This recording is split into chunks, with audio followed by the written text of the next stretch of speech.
Hello বন্ধুরা, আমি অনির্বাণ। আজকে আমি ক্লাস 11-এর ফিজিক্সের একটা টপিকটা হলো মুক্তিবেগ। মুক্তিবেগ বা স্কেপ ভেলোসিটি।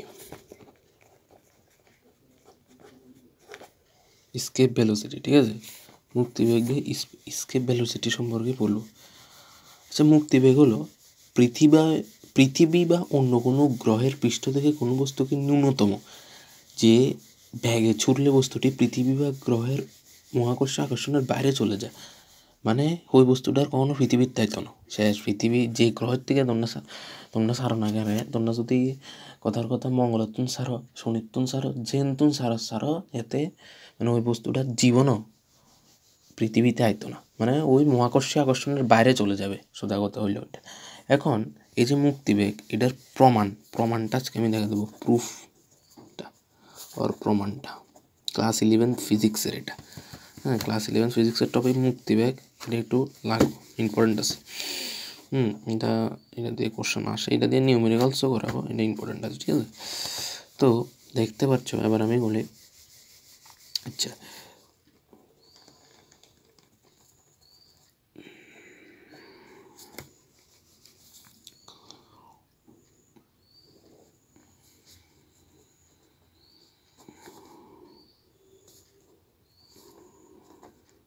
পি মনে করো এখানে এক্স, এখানে এম, এখানে হচ্ছে তোমাদের ডিএক্স, হচ্ছে তোমার পি ড্যাশ ধরো মনে করো। তো প্রথমত এটা দেখলে তো তোমরা মাথা ঘুরে যাবো। তো এখানে যেটা M, what is M? M হচ্ছে পৃথিবীর, আমার হ্যান্ডরাইটিং এত ভালো নেই, পৃথিবীর ভর, আর হচ্ছে পৃথিবীর ব্যাসার্ধ, মানে যে রেডিয়াসটা আছে সেটা। এটি তো তোমরা জানো আই থিঙ্ক। এবার আমরা জানি, আমরা মহাকর্ষ সূত্র অনুযায়ী পৃথিবীর কেন্দ্র ও থেকে এক্স দূরত্বে যখন এটা এক্স দূরত্বে থাকবে, তখন এটার মধ্যে একটা অ্যাট্রাকশন কাম করবো না? অ্যাট্রাকশন কাম করবো।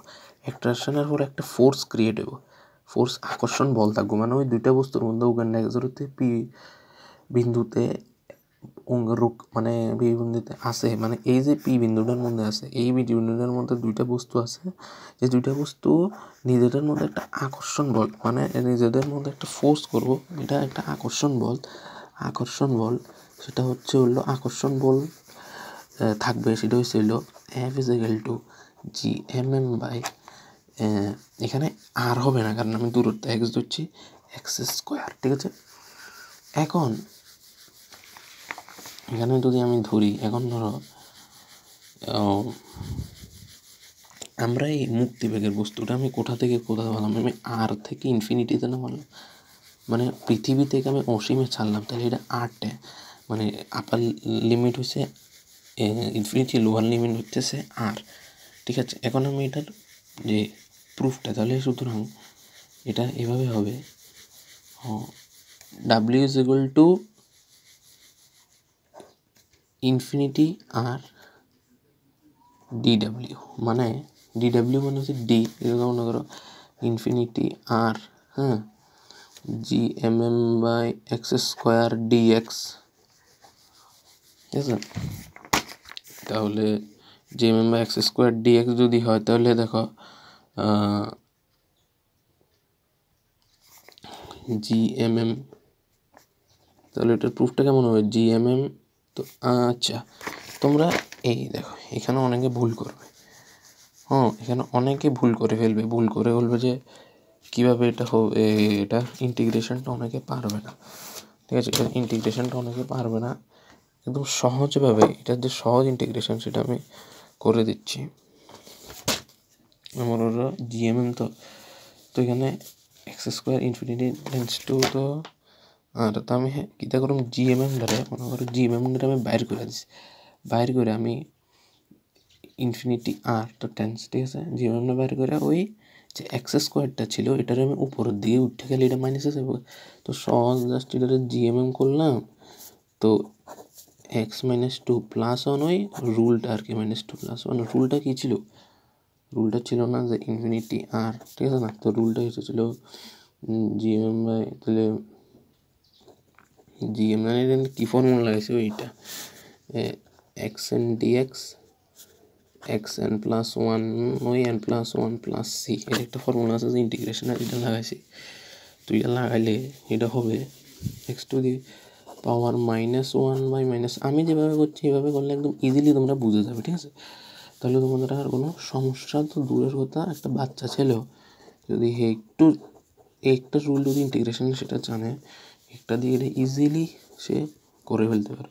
তাহলে এটা কি, তা 1/∞, হ্যাঁ, মাইনাস যে মাইনাসটারে আছে, মতলব এখানে তো মাইনাস আছে, আমি এখানে 1/∞, তো জিএমএম বাই, হ্যাঁ, তাহলে 1/∞ মনে রাখবো সবসময় 0 হয়, তাহলে 1/r, তো জিএমএম বাই আর।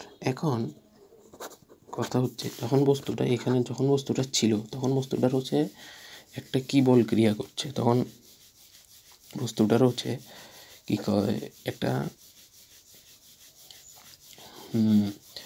যখন বস্তুটা ছিল তখন জিএমএম বাই আর, যখন একটা গতিশক্তি, অন্য যদি পৃথিবীর গতিশক্তির এটা ইকুয়াল না হয় তাহলে তো হে বাইরেতে হয় না, বস্তুটা তো বাইরেতে হয় না, মানে পৃথিবীর গতিশক্তির ইকুয়াল হইতে হইব। পৃথিবীর গতিশক্তির মানে পৃথিবীর কাইনেটিক এনার্জিটা যদি সাইডে যায় ফলে নেয় মহাকাশে আকর্ষণের বাইরে যেতে পারবে, তাহলে আমরা যদি তারা হাফ ইন্টু কাইনেটিক এনার্জি বলুন না, হাফ ইন্টু এম স্কোয়ার, না half into m square equal to GMM by R. তাহলে এখানে এম ক্যান্সেল, তাহলে এম তো ক্যান্সেল, তাহলে এটা কি তো হইলো আর আমরা কি জানি G is equal to GM by R square, না তো GM is equal to G, হ্যাঁ, আর স্কোয়ার। তো জিএম এর জায়গায় মনে করো half v square, sorry v square is equal to GM এর জায়গায় জি আর স্কোয়ার লিখলাম, আর গেল v square is equal two